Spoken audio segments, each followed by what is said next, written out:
Alam mo ba, pwede ka magbenta ng property sa Pilipinas na walang 6% tax sa BIR? Hindi to illegal.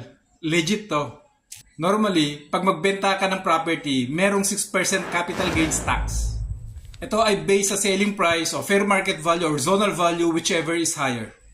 So halimbawa, 5 million ang tataksan ng BIR. So 6% of 5 million, 300,000.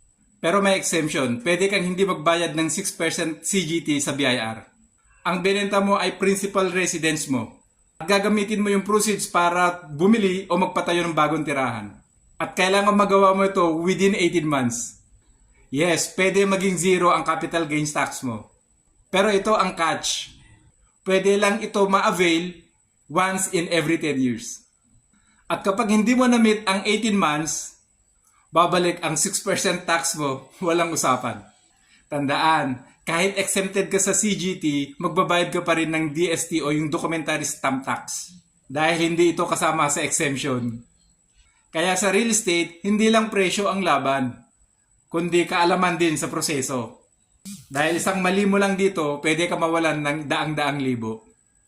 Kaya follow me for more real estate tips.